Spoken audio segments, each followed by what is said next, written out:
It really is a very special pleasure for me to introduce Jessica Teich, whom I first met and came to know, like more than 30 years ago? Yeah. Jessica is one of those people you would think, just looking at her resume, had lived quite a charmed life. After all, she graduated from Yale, went to Oxford as a Rhodes Scholar, worked as a literary manager, wrote and directed a movie, married a successful entertainment lawyer, one, by the way, who can cook, and he's standing right there. I guess he could also take pictures. She mothered two lovely daughters and authored a previous book about raising children. She certainly has done very well in a number of ways. But for years, Jessica also repressed a lot of pain and anger, which stemmed from an abusive relationship with a dance teacher that she suffered as a teenager. The trauma of that period, compounded by difficult relationship with her mother, continued to haunt her, fueling a compulsion for perfect safety and interfering with her ability to fully connect with her husband and kids, to relax and embrace life.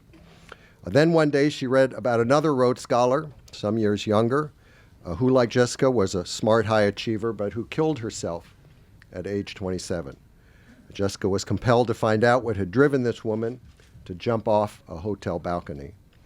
So she got in touch with a number of the woman's relatives and friends, and in the process of reconstructing that story, Jessica came to terms with the anguished episodes of her own past, emerging with newfound solace, liberation, and joy.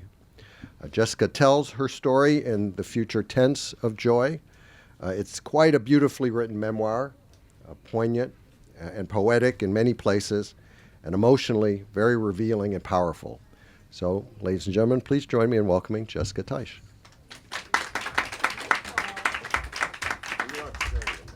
I know, there's nothing left for me to say, really. Thank you, Brad. Usually I sit down, but you need me standing? We could probably readjust the microphone if you prefer. Is that possible? Some do it. Yeah, we'll do it. Okay. Why not? Sorry. That's okay. Is that all right? Sure. Make this good, I think. Mick, is that okay? Yeah. It's going to come out. Okay. And mess with it. Hi. Am I your most troublesome reader? No one has ever asked us to do this. Do you want to bring the chair around? No, could I just sit there? Okay. Sorry. Sorry, everybody. Is that all right? Yeah. Is it okay if you hold this mic? Oh, okay. Sure. Is that gonna make? It's okay. Hello. Thank you, everybody, for your patience. I was going to tell you just a bit about my memoir, but Brad's done a much better job of doing that than I could. And then I was going to read a little bit and take some questions. I've been going around the country, actually, and reading from the book and talking to people about the experience that's at the heart of the book. And as you all know, because you're living in the eye of the hurricane, these issues of sexual abuse have really come to the fore in the course of this election season. So it's kind of an interesting time to go around and talk to people about these ideas. What I usually say is just that my memoir is an unusual memoir because it's sort of a shared memoir. It's my autobiography and the story of this woman whom I never met, and I learned about her by reading about her death. I stumbled downstairs one night and happened upon this obituary, and it was so beautifully written, it just captured my attention. Initially, the lyricism of the writing, but as I read more deeply, I realized that the woman to whom the tribute was devoted was incredibly captivating. And as Bradley said, she was one of those people who seemed to have everything until the day, the 4th of July it was, that she threw herself from this building in Century City. And as it happened, she chose to die on the very day that her new husband, they were newlyweds, was arriving from London to Los Angeles to begin their life together. So that initially was among the things that intrigued me, the idea, the image of these two people newly linked for life, kind of suspended together in midair. I found myself thinking about them, and I couldn't stop thinking about her, actually, and I didn't know why she was beckoning to me. So I found when I couldn't shake her after several weeks, I went out and hired a private detective, which we all do, don't we? Just casually when we have questions about someone else. And it was really in the experience of working with him and discovering more about her through talking to her survivors. That's when the book sort of started to come together. At the time, Bradley was kind enough to paint my life in very rosy colors. I was lucky enough to have this lovely cooking, photographing husband, and wonderful children and lovely friends whom I adored. But I felt very distant from my own life. I felt very caught in kind of a limbo almost. I could see all the things for which I was so grateful, but I didn't really feel I was living among them. I was kind of trapped behind a scrim. And that, I later learned, was a function of a post-traumatic stress disorder. And as Brad mentioned, I was abused and battered by somebody for a year when I was 16. He wasn't a dance teacher, actually. He was a fellow dancer in the company, much older than I. And I never thought about it. I never told anybody about it. And of course, I thought about it all the time. And I thought I was fine, and I sort of marched through life thinking things were okay. And then one day, this happened to me. So this is the chapter that I'm going to read from. 8.5 minutes. That's how long it takes to walk from the bus stop to the dance studio, if you're 12 years old and long-legged, like my older daughter, Isabel. Especially if you're focused, as I've warned her repeatedly to be. The bus stop at the corner of Olympic and Stewart anchors an area in transition. For every sushi bar, there's a gentleman's club with a name like Silver Rain. You can imagine the age of the clientele. There are auto body shops and acutherapy clinics and a veterinary hospital advertising its dedicated caring partners. When I drove past the day before casing the joint, I thought the sign said dedicated caring parents. That's what I'm trying to be. At the little tabernacle next door, a neon sign beseeches, "Need faith?" Yes, I'm afraid I do. I need a lot of faith because Isabel is a thinker, often lost in a book. She finds the real world less compelling than Narnia or Middle-earth. I've often urged her to live more deeply in 3 dimensions. So how could I refuse when she wanted to take the school bus to the stop near the dance studio and then walk to class? It was just a little walk, 8.5 minutes. But I was as shocked as if she decided to project herself astrally to Mars. I wanted to say no, but Michael, my husband, wouldn't let me. Don't make her feel afraid. He'd seen her do things, like trying to open a door with her elbows that he knew my fears had inspired. Do you know how many dozens of germs are on those doorknobs? I would ask him. It doesn't matter, he'd reply. There'd be no one left on the planet if you could die from a doorknob or a water fountain or a computer screen. I hadn't even considered the dangers of water fountains. But I said yes to her anyway, of course. Of course she could get off the school bus alone, then proceed to the dance studio. I was plotting. If she reached the bus stop at 3:46, she would be safely at the dance studio by 3:54. By 3:30, I was in position.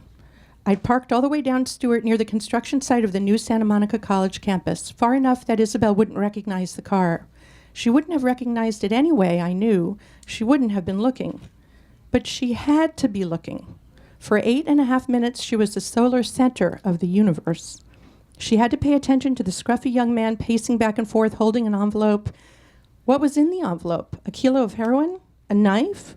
And the couple arguing 20 feet farther down the sidewalk. What if their fight escalated to blows, with my daughter walking past? Isabel had to be watching out for all this and more, wouldn't she? No matter, I would be watching. I would follow several steps behind until she swung open the door of the West Side School of Ballet. When Isabel was younger, Michael took dozens of photographs of her in front of those bright yellow caution signs. Warning, feral pig in Hawaii when she was a baby, dangerous surf near a beach in Laguna when she was 6. He did it for me because he wanted me to believe the world was safe. Needless to say, I was unconvinced. I feared that Isabel might sense my presence, so of course I hid, midway between the bus stop and the ballet school. The shrubbery was hardly concealing, mostly sad-looking ivy and impatiens, embarrassed to be taking up space. I managed to find a small bend in the bushes, strewn with a discarded sandwich and some cigarette butts and a condom. Yuck.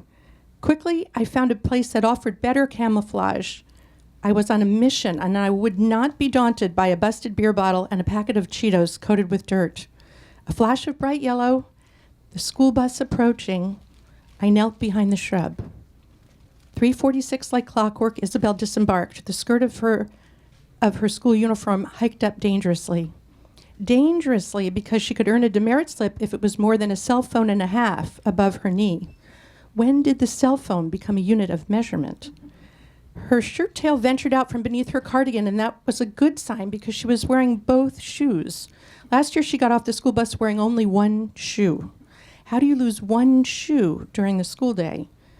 As she approached, I hunched down further. Something crunched beneath my boot. I didn't dare think what it might be.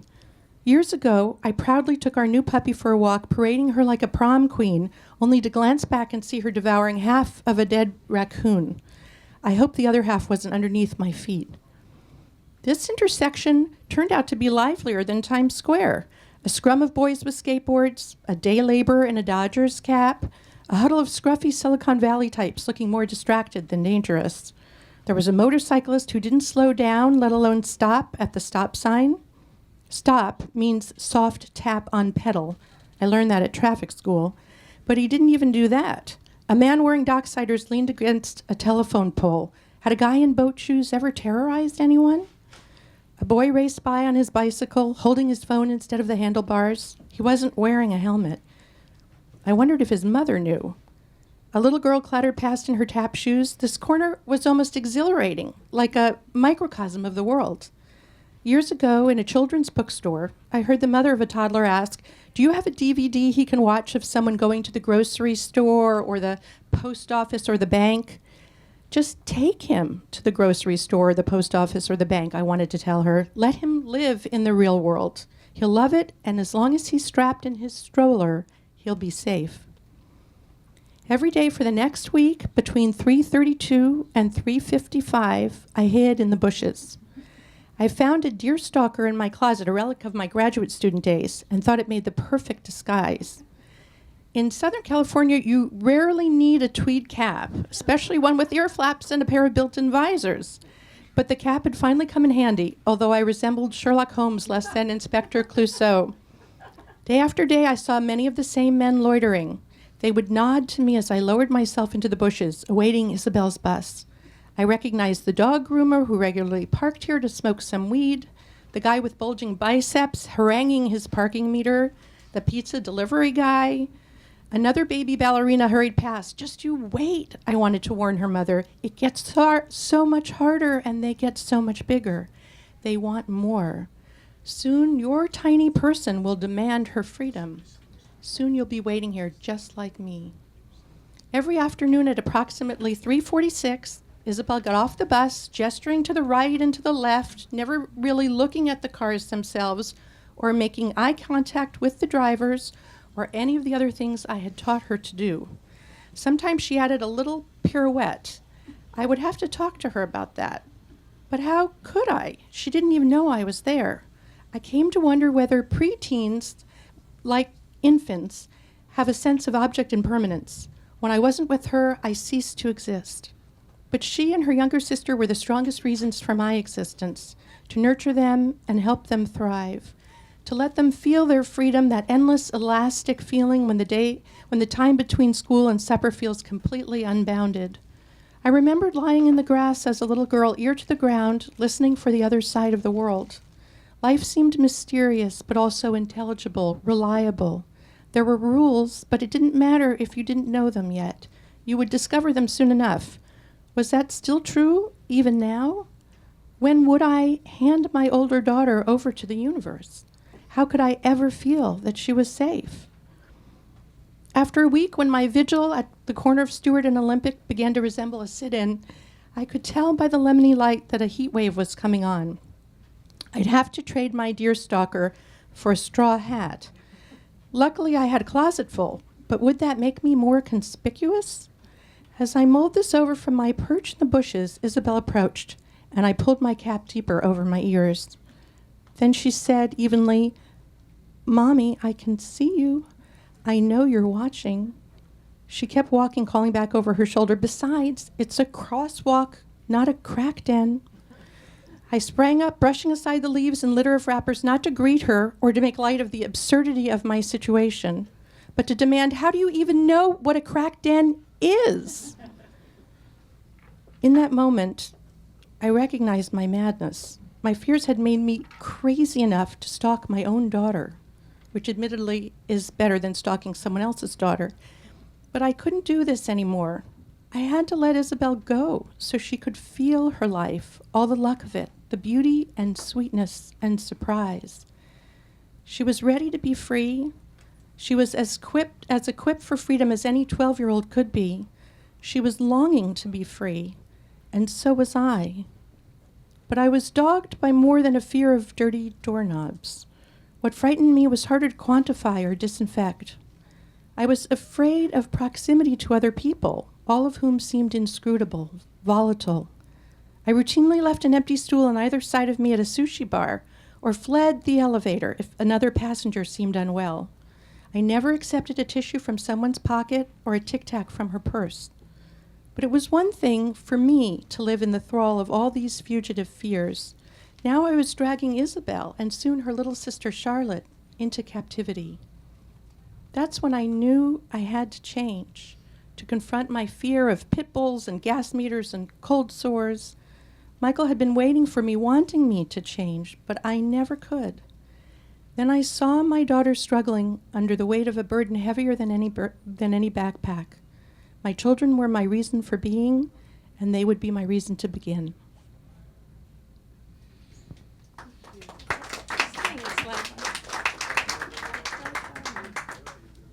This is my first book reading with the microphone, as I'm sure you could tell.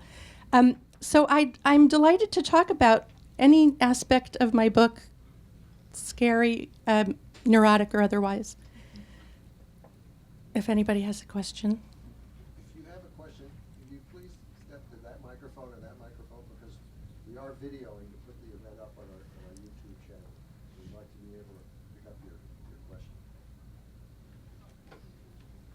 I'll start. Okay, here. So, I mean, as you mentioned, the subject of sexual abuse is quite topical these days, given the campaign and so on. So, you know, what advice would you have for somebody?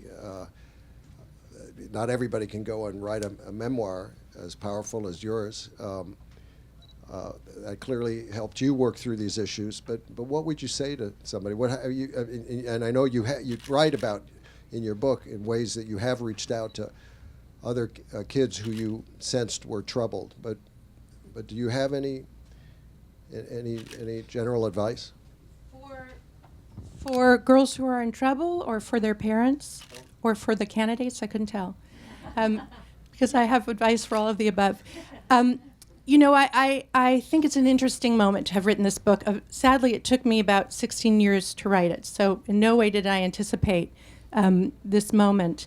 And in fact, I've been writing it longer than my younger daughter has been alive, which is, you know, a source of endless complaints from her. But it took me a long time, because it takes a long time to work through these things.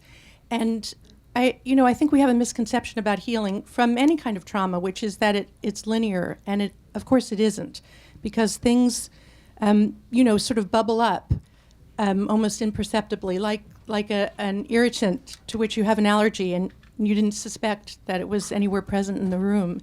And so I think one of the challenging things is that you can have these experiences and you can suppress them, and then they will come to haunt you at the bus stop, or anywhere, in bed, in front of a classroom, reading a book, in the line at the supermarket. And so I think the best thing for people to do at any age is to talk to someone else about it, because I think that sense of community is kind of what keeps people from despair. And the research I did a lot of research on anxiety and depression, to tell my own story, but also especially to tell Lacey's story. And it turns out that connection and engagement are an antidote to anxiety and depression, as seems intuitively true.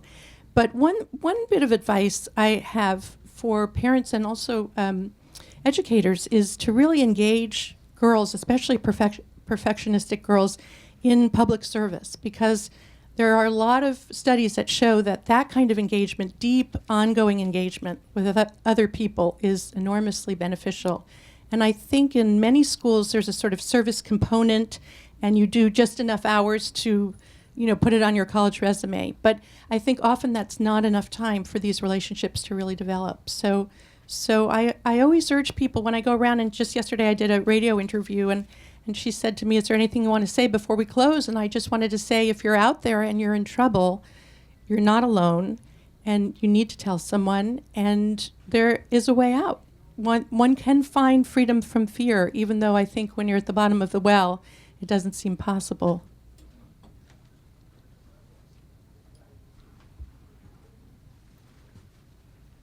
I have a question. It's a two-part question. Is there any view that you have about what medication is useful for a child who's gone through this trauma, or a young adult? And the other part of that question is, are there particular types of therapy that are useful to help someone? Well, a dear friend of mine here is a physician, so I will not prescribe anything in his presence. But I think that these anti-anxiety medications are particularly useful. And there was just an article, maybe you saw in the New York Times yesterday, about the rising rate of suicide among 10 to 14-year-olds, and that more kids in that age bracket are dying from suicide than from car accidents. And the numbers are higher for boys as they are for adult men versus adult women, but the rate for girls has tripled. So it's really alarming, largely, they think, because of social media. So I'm a big believer in these medications, these anti-anxiety medications, but also, in what they call immersion therapy, which is something I've tried to do casually on my own. But it's quite effective, which is, just as it sounds, to compel people to confront whatever it is they're afraid of, whether it's flying or spiders, repeatedly, until the point where they're desensitized to it, which is, I'm told, a very painful process, but also very effective.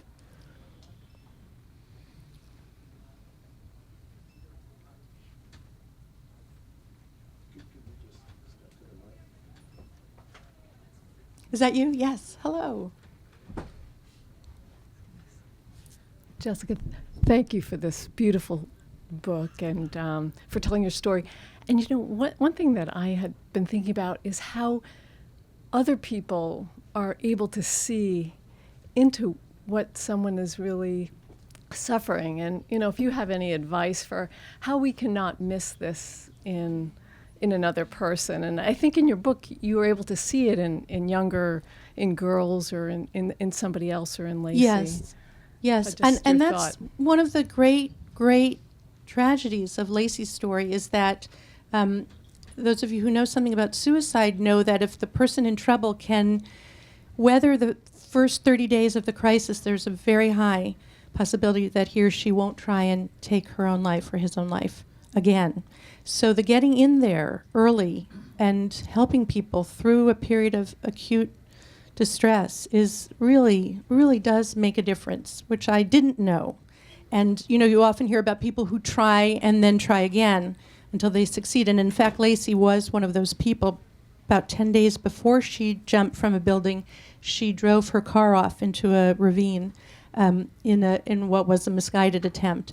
But even then, when she was in the ravine in a car her brother had helped her recently buy, airbags, doing all their magic, she wasn't able to tell anyone that that's what she had been doing. She insisted that there was a car that had forced her off the road.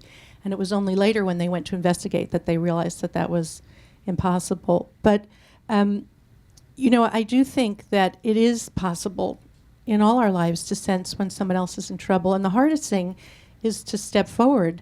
And there are now programs, including a really good one in the Bay Area called TEAM, which stands for Teaching Everyone About Mental Health, is the letter missing there, which is for people to help people, so that they tell you almost as a first responder to someone in your life who's in crisis, how to go about doing that. Because I think we're all enormously aware of each other's boundaries, and it's very hard to step too close to someone and say, "Are you in trouble?" But it's crucial. And in fact, in going around the country talking about my book, I met up with a woman I hadn't seen in 30 years who was lived next door to me at Oxford. We were both Rhodes Scholars. And she said, "I could feel you trembling on the other side of the wall." And I just thought that was very interesting because, of course, if she and I had been able to make contact at that time, my trajectory might have been different. And then it turns out that she, of course, as we all are, was suffering from something, too, that she wasn't able to share. I wanted to build on that question a little bit because I know in the book you write a little bit about the issues that women have with perfectionistic tendencies. And one of the things that I found so sad when I read the book, even though it's beautiful in every way, is that you originally got involved with this male dancer because he promised to create a dance for you and then never did. And, when I look at what's been happening with adult women like Jennifer Lawrence writing her letter about wanting everyone to like her and, not negotiating her contracts strongly enough, and the women at Fox and all of that, what are some of your thoughts on the idea of success for women and the need to be liked and be perfectionist? Well, I know for Lacey and also for me that need to be seen was very important, and I wasn't seen in my family, and I think that's why this man was so compelling to me. But this goes back to this recent article on teenage girls and suicide. They think that a lot of the impetus for that is that girls do feel judged. They do feel seen on social media. Small things that were once, among them and their friends in the lunchroom quickly go viral. And it's very hard to escape the embarrassment that we all feel when we're growing up. And I really think that I think perfection doesn't exist, and it's not therefore not a goal to be aspired to. And I think if we could allow kids to understand that and to give them a sense of scale about their own lives so that they understand what is important and what is meaningless, momentary embarrassment, I think we'd be doing them a great service. Another question, this one about your daughters. They come across as very perceptive in the book. I love this phrase one of them has for you: less stress, Jess. But now they're old enough to read the book and begin to appreciate it. So how has that gone? That has had middling results because my older daughter is the third character in the book, really. Narratively, I've always believed that good things happen in threes. So the story is my story and Lacey's story, and also the story of my older daughter, Isabel. And it was because she was poised right on the brink of adolescence, which was the moment that I felt I was swallowed whole, that I was compelled to try and figure out what happened to me. Isabel's favorite word is denouement. The woman who edited the book told me that Isabel had misinterpreted its meaning, but I think it's interesting that she did. For her, it means the unraveling of a knot. And I think that the book is the unraveling of this knot that was forming almost like a noose around the necks of my daughters, because as you could tell from that first chapter, they were really imperiled by my perpetual sense of peril. So my older daughter refused to read the book, even though she's central to it. And then I left it somewhere where I knew she would read it because I wasn't asking her to, in the way parents have. I always leave, the important security forms about field trips and stuff right where I know she'll read them because she doesn't know I think she will. And so she read my book in one fell swoop, and it was the night before I was sending the final galleys to the publisher, and she said, I don't want you to use my name, and I'm not comfortable being in the pages of your book. And I didn't know what to do. You're a fellow writer, so you can imagine the panic that ensued. And so I was up that night because in order to replace her name throughout the book, I had to find another name with the same number of letters that would scan identically. So I was up thinking of Marina, but there's a lot of water imagery in my book, and that seemed too on the nose. And Annabelle, one E, one L. It was a hellish night. And then she, having had a good night's sleep herself, woke up in the morning and said, I think it's okay. And both my girls want to be teachers, and I think they felt like the book might might help teach someone. But my younger daughter's never read it and doesn't intend to, and doesn't know why I'm here rather than home in my pajamas with her. So I think she's 15. I think she'll get it, but she's not one of these girls we were talking about earlier. I think there are girls who are just deeply fine, almost from birth, resilient, buoyant, very connected to the world, and this book is not about them.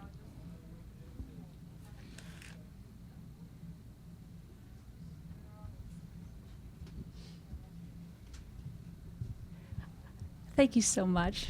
We really appreciate this book, and especially the way you've been willing to be so vulnerable, because I think especially for this very vulnerable age group in high school, that's going to help them. And I can imagine a lot of future readers who will be really helped by that. Well, thank you. If you allow yourself to be vulnerable, then they might be able to admit that things aren't exactly right in their own world. So I just can't tell you how grateful I am about that.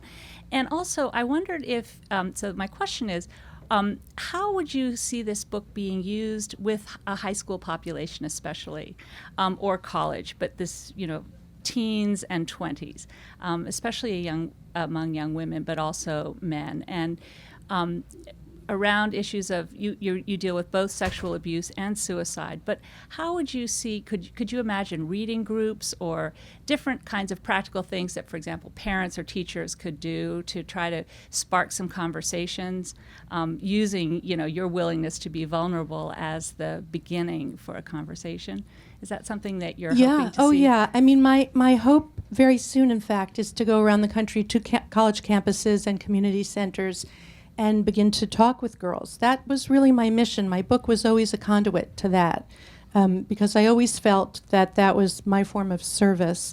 And as my older daughter said, we just saw her in Philadelphia, that's kind of my personal crusade, and I think that that's right.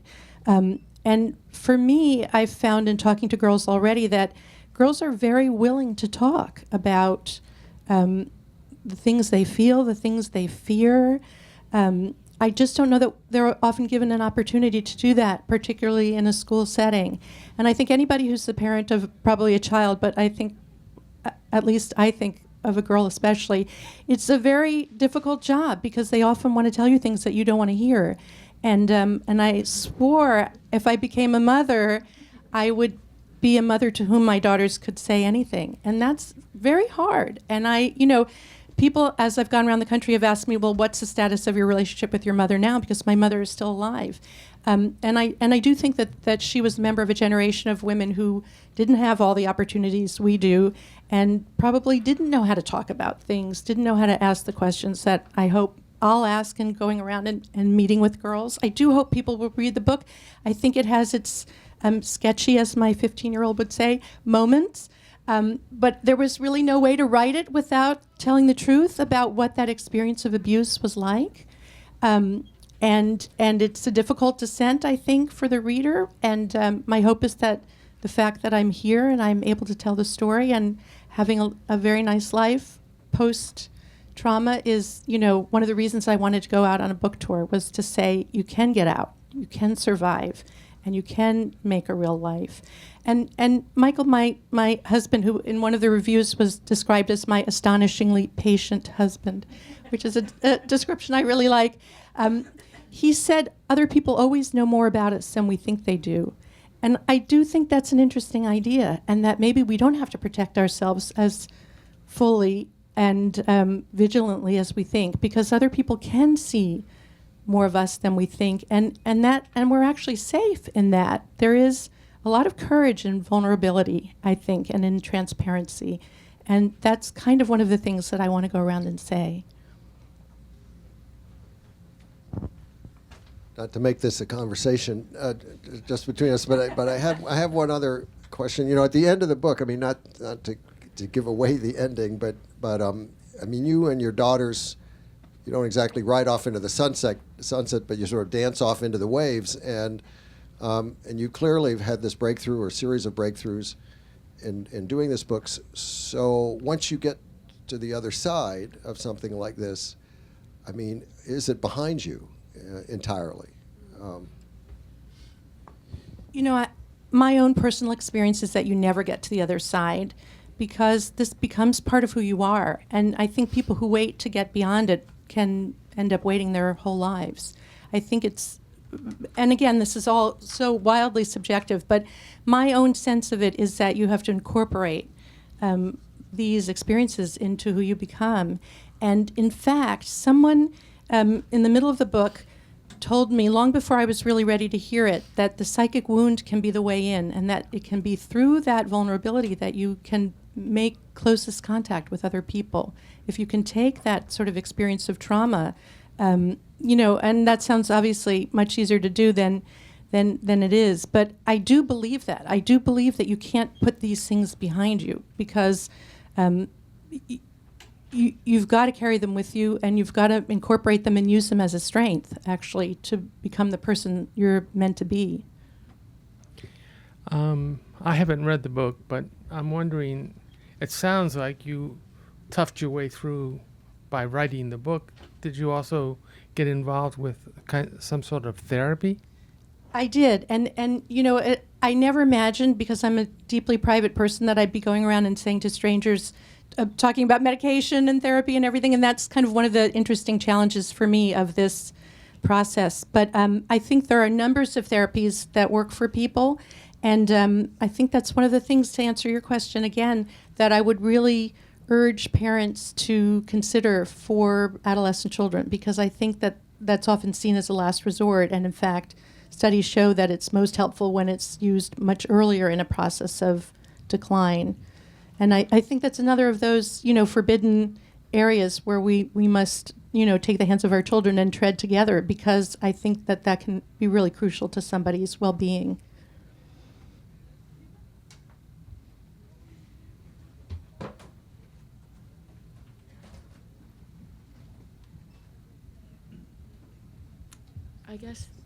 I guess as a follow-up on that, I have not read your book. I just came in.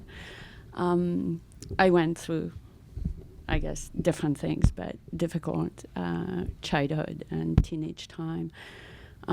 What strikes me about the conversation as is now is the insisting on communication, verbal communication. And I think that therapy is a good point. There's something called somatic experiencing, because you experience that in your body. And I think that you made the point that, you know, a lot of people know about what is going on. And I think, yes, absolutely, they do, and probably your parents do. I know my mother knew, but, you know, she was focused on a task. And I was in a family of 7. I was the youngest. And so for my mother, dealing with the alcohol of my father, you know, she decided, I've got to grow this family. And by the way, I am alone. And so, yes, I can tell that, you know, the youngest is going through a tough time here, but I'm just, you know, kind of swimming above or just at the level of water. And I feel that, you know, knowing what I know now, yeah, you know, when I see nieces or nephews, and you can tell what they're going through, you know, there is verbal, but verbal will go so far. And I think there's a need to respect that, because that's part, as you say, you know, it's your ownership, and you're going to grow, and that will be your strength. And so how do you, you know, think about, okay, that's as much as I can get from a communication point of view. But I still want to stand by, and how can I, you know, help this person, this child, this adolescent, you know, find a way to express it. And for some, it will be in sports. For some, it will be in theater. For some, it will be in painting. But, you know, there's something that will come out. And then, you know, I think our responsibility as adults is to stay with that, meaning not walk away. This is your dark side, forget about it, you know, let's look at the sunshine. I think that, you know, in order to have the sunshine, we need to have the dark. And so, yeah, how can we help support that? I think you're absolutely right, and I think we tend, even as a culture, to look away from the darkness, and I think that's one of the reasons this election cycle has been so difficult, because a lot of ugliness has come out that I think is very difficult for people to process, especially for children to process.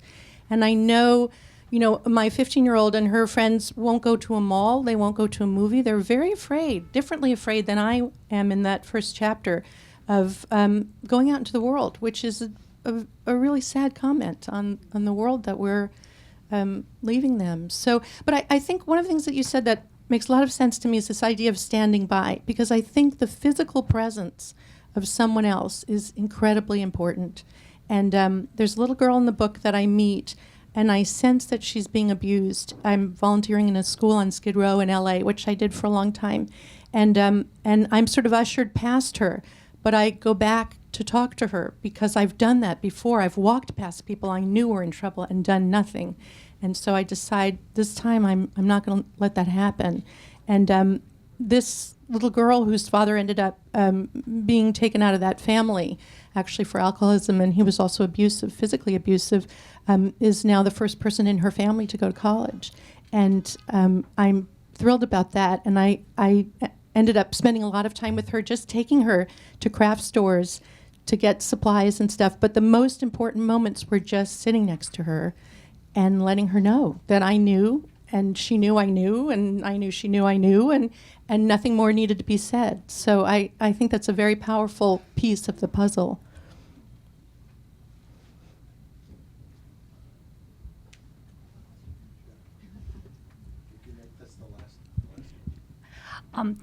How would you advise people deal with the problem of the danger of the abusive person?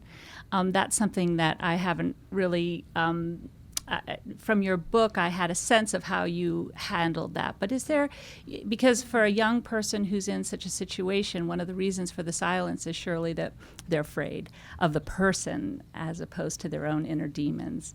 So is there, when you talk to young people, do you give them particular advice about that? Well, one thing that both my daughters went to an all-girls school, and one thing they really insist on is this self-defense class, in which because they think that girls or women are completely unprepared if in fact they are approached inappropriately, and particularly they teach you as a woman to go down on the floor and use your legs, since that's the stronger part of the female anatomy. But the most important thing they do, I think, is teach you that when someone crosses into your space, you need to say no right away. You need to say, I'm not comfortable. What are you doing? And call out even, which is not something I ever thought one did.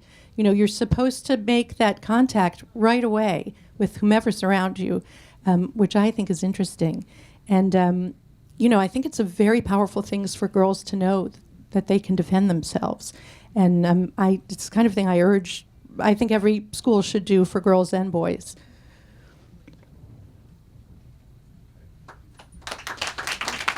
Thank you, everybody, so much.